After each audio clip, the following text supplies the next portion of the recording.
আপনি যেসব রাজনীতিবিদদেরকে দেখেছেন তারা ছিল আওয়ামী লীগ। আমি বলবো 17 বছর আপনি আওয়ামী লীগকে দেখেছেন এই ধরনের অভিনয় করতে।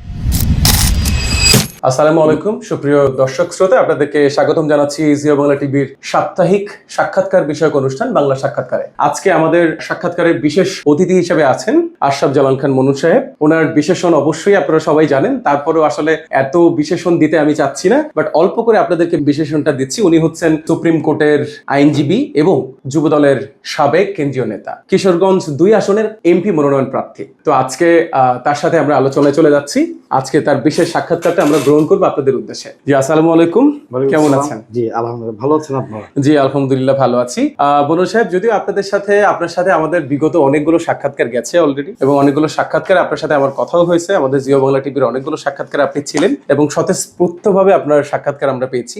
আজকের সাক্ষাৎকারে আজকে যে জিনিসগুলো আমরা তুলে ধরতে চাই, যেটা আসলে বাংলাদেশের মানুষ জানতে চায়, পুরো বাংলা জাতি জানতে চায়, সেই হিসেবে মূলত আজকে আপনার কাছ থেকে সাক্ষাৎকার। তাছাড়াও একটা বিশেষ দিক নিয়ে আমরা আলোচনা করবো আপনার সাথে, সেটা হচ্ছে আপনি অলরেডি কিশোরগঞ্জ 2 আসনের মনোনয়ন প্রার্থী বিএনপির পক্ষ থেকে। সেই সামগ্রিক বিষয় নিয়ে আপনার সাথে আলোচনা হবে। তো আজকে জিও বাংলা টিভির তরফ থেকে বাংলা সাক্ষাৎকার অনুষ্ঠানে আপনার কাছে আজকে প্রথম আমাদের যে জিজ্ঞাসাটা থাকবে সেটা হচ্ছে, আগামী রাজনৈতিক বাংলাদেশ কেমন হবে যদি বিএনপি ক্ষমতায় আসে? আপনার কাছে কি মনে হয় আগামী রাজনৈতিক বাংলাদেশ কিভাবে দেখবেন, কিভাবে ব্যাখ্যা করবেন? ধন্যবাদ প্রথমেই আপনাকে এবং দেশবাসীকে ধন্যবাদ জানাচ্ছি।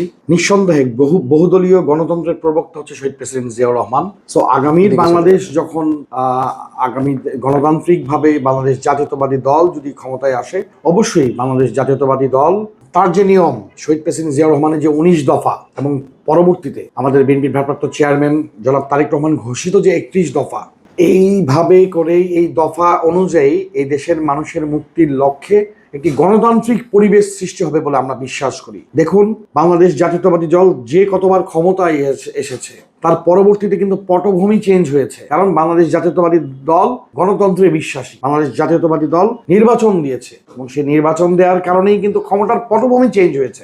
বাংলাদেশ জাতীয়তাবাদী দল কখনোই ক্ষমতা রেখে দিবে নিজের কাছে এইটাই বিশ্বাস করে নাই। বাংলাদেশ জাতীয়তাবাদী দল রাজনীতিতে বিশ্বাস করে, গণতন্ত্রে বিশ্বাস করে, বহু মতামতের উপর বিশ্বাস করে। সুতরাং নিঃসন্দেহে আমরা বলতেই পারি আগামী বাংলাদেশ অত্যন্ত গণতান্ত্রিক মুখী একটি বাংলাদেশ হতে যাচ্ছে বলে আমরা বিশ্বাস করি। আপনার কাছে আরেকটা জিজ্ঞাসা ছিল আমাদের, যদি আপনি কিশোরগঞ্জ 2 আসনের মনোনয়ন পান এবং ওখান থেকে মনোনীত হন, জনগণের ভোট দ্বারা নির্বাচিত হন, তো সেক্ষেত্রে কিশোরগঞ্জের কি কি পরিবর্তন নিয়ে আপনি চিন্তা করছেন, বা কি কি পরিবর্তনের জন্য আপনার এখনো পর্যন্ত চিন্তা ভাবনা আছে যে আপনি এই পরিবর্তনগুলো কিশোরগঞ্জের জন্য নিয়ে আসবেন? ধন্যবাদ। দল যদি আমাকে মনোনয়ন দেয়, নিঃসন্দেহে আমি কটিয়াদি এবং পাকুন্দিয়ায় বেশ কিছু সমস্যা ইতিমধ্যে আইডেন্টিফাই করেছি দীর্ঘদিনে, যেগুলো নিয়ে আসলে কাজ করার সুযোগ তো আমাদের হয়ে ওঠেনি। কারণ 17 বছরে আওয়ামী লীগ আমলে খালি চুরিটাই হয়েছে। সফলভাবে আওয়ামী লীগের যারা এমপি ছিল তারা চুরিটাই ভালো মতো করেছে। এলাকার উন্নয়ন তো আসলে কখনো তারা করে নাই। বিভিন্ন টেন্ডার দিয়ে রাস্তার কাজ নিয়েছে, অথচ রাস্তার কাজ হয় নাই, কোমর ব্যথা হয়ে যায়। আপনি যদি বাড়িতে যান কিশোরগঞ্জ কটিয়াদি পাকুন্দিয়া এলাকার রাস্তা দিয়ে ঘুরে নাপে বুঝবেন ইন্টারনালি কোনো উন্নতি নেই, রাস্তাঘাটের কোনো উন্নতি নেই, বিদ্যুতের অবস্থা ভয়াবহ লেভেলের খারাপ। ওখানে তো বারবার আমাকে তো পলাতক থাকতে হলেও কিশোরগঞ্জ থাকতে হয়েছে। দীর্ঘ আন্দোলন সময় আমাকে বহুবার পলাতক থাকার জন্য এলাকায় যেতে হয়েছে, আবার এলাকাতে নিজের গ্রামে থাকতে পারিনি, অন্য জায়গায় যে থাকতে হয়েছে। সো ওইগুলো তো আমার দেখে অভ্যস্ত যে বিদ্যুতের অবস্থা খারাপ, রাস্তাঘাটের অবস্থা খারাপ, লেখাপড়ার যে স্কুল কলেজগুলো, স্কুলগুলো বেসিক্যালি যেগুলো আছে। আমার দাদা একজন শিক্ষক ছিলেন, আমার দাদা ইউনিয়ন পরিষদের চেয়ারম্যান ছিলেন, আমার দাদা ইউনিয়ন পরিষদের প্রেসিডেন্ট ছিলেন পাকিস্তান পিরিয়ডে। আমার ফ্যামিলি 95 বছর ধরে একই ব্লাডে আমরা জনসেবা করে এসেছি আমার ইউনিয়নে। সো আমি যেভাবে করে জানি, আমার চাচারা এখানে আছেন, আমার ফ্যামিলির অনেক মেম্বাররা আমার গ্রামে আছেন, আমি গ্রাম বাংলারই সন্তান। হয়তো আমি বাইবর্ন ঢাকা, বাট আমার এলাকার সাথে আমার অতপ্রতভাবে আমি সমস্ত ইনফরমেশনই বিভিন্নভাবে পাচ্ছিলাম যে এলাকার এই সমস্যা, সেই সমস্যা। তো এই সমস্যাগুলো নিয়ে আমি কাজ করব। একদম বেসিক্যালি যেটা আমি বলতে চাই, শিক্ষার ব্যবস্থাটা, এলাকার রাস্তাঘাট উন্নয়ন এবং বিদ্যুৎ ব্যবস্থায় আমি ভূমিকা পালন করার চেষ্টা করব। কিন্তু বেসিক্যালি এই ভূমিকাগুলো কিন্তু জাতীয় সংসদের সাংসদ হিসেবে আমাদের জাস্ট আমরা মনে করিয়ে এটাকে বিল পাস করে দিতে পারি। এই কাজগুলোকে করতে হবে সততার সাথে।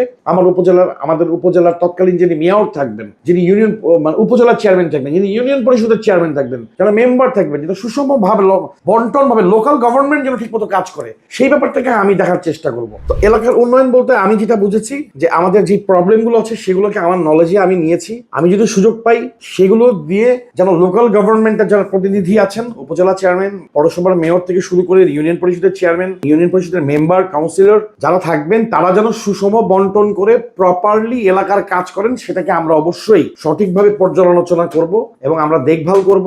কিন্তু জাতীয় একজন সংসদ হিসেবে আমার মূল কাজ হচ্ছে আইন প্রণয়ন করা। আমাদের কাজ জাতীয় সংসদে আইন প্রণয়ন করা। আমি আইন প্রণয়ন নিয়ে কিভাবে কাজ করতে হবে সেটা নিয়ে আমি দীর্ঘদিন কাজ করেছি। সেটা আমি যদি কোনোদিন জাতীয় সংসদে যাওয়ার সুযোগ পাই, আমরা ইনশাল্লাহ দলের পক্ষে দেশকে গড়তে যেভাবে আইন প্রণয়ন করতে হয় সার্বিকভাবে আমি সেখানে কাজ করবো বলে আমি বিশ্বাস করি। এটা আপনি আইনজীবী হিসেবে আপনার জন্য আপনি একটা ধাপ আগায় থাকবেন সব সময়, মানে অন্য সাধারণ মানুষের থেকে, কারণ আপনারা তো আইন নিয়ে কাজ করতেন, বেসিক্যালি আপনি একজন আইনজীবী। তো সেক্ষেত্রে আমার মনে হয় যে ব্যক্তিগতভাবে আপনি একটা ধাপ আগায় থাকবেন, কারণ সাধারণ জনগণ আইন সম্পর্কে কতটুকু অবগত আমি জানি না, বা অন্য ইসে যাদের পড়াশোনা করা আছে বা অন্য ব্যাপারে যারা একটু জানে তার থেকে আমার মনে হয় আপনি একটু হলেও একটু বেশি জানবেন। হয়তোবা ইনশাল্লাহ, বিকজ আমরা বেসিক্যালি ওটা তো আইন প্রণয়নকারী সংস্থা না, লেজিসলেচার, ওখানে তো আইনটাই তৈরি হয়। জাতীয় সংসদে বিল পাস হয়, আইন পাস হয়, আপনার বিভিন্ন দেশ কিভাবে উন্নত হবে সেটার জন্য বাজেট পাস হয়। তো সেখানে আইন পাসটা অত্যন্ত গুরুত্বপূর্ণ বিষয়। তা আমি অ্যাজ আইনজীবী আমার কাছে মনে হয় যে আমি ব্যাপারগুলো নিয়ে যেহেতু স্টাডি করেছি, সেখানে আমি একটু আরো ভালো ভূমিকা পালন করতে পারবো বলে আমি বিশ্বাস করি। আচ্ছা, এই প্রশ্নের সাথে আরেকটা সংযুক্ত প্রশ্ন আসলে আর কি, নেতা হওয়ার সাথে, যেটা আসলে আমাদের বাংলাদেশে হওয়ার হামেশা ঘটে আর কি। একটা নির্বাচনের আগে আমরা বিভিন্ন সময় খেয়াল করি যে কোনো রাজনৈতিক দলের দেখা যাচ্ছে নেতা হওয়ার আগে বা নির্বাচনের ইলেকশনের জন্য যখন মনোনয়ন আপনি পেলেন বা অনেকে যখন পায়, তখন আমরা গিয়ে দেখি হাটে মাঠে ঘাটে প্রত্যেকটা জায়গায় গিয়ে হয়তো কারোর সাথে কোলাকুলি করতেছে, কারোর সাথে হ্যান্ডশেক করতেছে, কাউকে বুকে জড়ায় ধরে। কিন্তু নেতা হওয়ার পরে আসলে এমনটা দেখা যায় না। আমার যেটা আপনার জন্য কোশ্চেন আর কি, সো আপনার ক্ষেত্রে আসলে ব্যাপারটা কি ভিন্ন হবে? ধন্যবাদ আপনাদেরকে। আসলে আপনি যেসব রাজনীতিবিদদেরকে দেখেছেন তারা ছিল আওয়ামী লীগ। আমি বলবো 17 বছর আপনি আওয়ামী লীগকে দেখেছেন এই ধরনের অভিনয় করতে। আপনি আমাদের বিএনপি নেতাদেরকে এখনো জাতীয় সংসদে আসতেও দেখেন না এবং তাদের ক্যারেক্টার সম্পর্কে জানেন না। আমার কাছে মনে হয় আমার দল বিএনপি, বাংলাদেশ জাতীয়তাবাদী দল, যদি বাংলাদেশের ক্ষমতায় আসে, আগামী দিনে বাংলাদেশকে সুসংগঠিত করার দায়িত্ব পায়, আমাদের একজন এমপিও এই ক্যারেক্টারের হবে না। আমাদের সবাই সাধারণ থাকবে, বিকজ আমাদের নেতা ভারপ্রাপ্ত চেয়ারম্যান জনাব তারেক রহমান অত্যন্ত সাধারণ মানুষ এবং আমরা অত্যন্ত সাধারণ জীবনযাপন করি। 5ই আগস্টের পর থেকে অদ্যবধি আমাদের জীবনে কোনো পরিবর্তন হয়নি, বরং এখন আমরা আরো সাধারণ অবস্থাতে আছি। আমাদেরকে যে দল যদি এখন দায়িত্ব দেয়, আমরা অনেস্টির সাথে আমাদের মৃত্যু অবধি আমরা সেই দায়িত্ব পালন করে যাব, কারণ আমরা সাধারণের মধ্যেই বেঁচে ছিলাম। আর আপনারা যেই ধরনের আচরণটা দেখেছেন সেটা তো আওয়ামী লীগের এমপিদের আচরণ দেখে, তো সেটার সাথে তো আমাদের তুলনা হতে পারে না।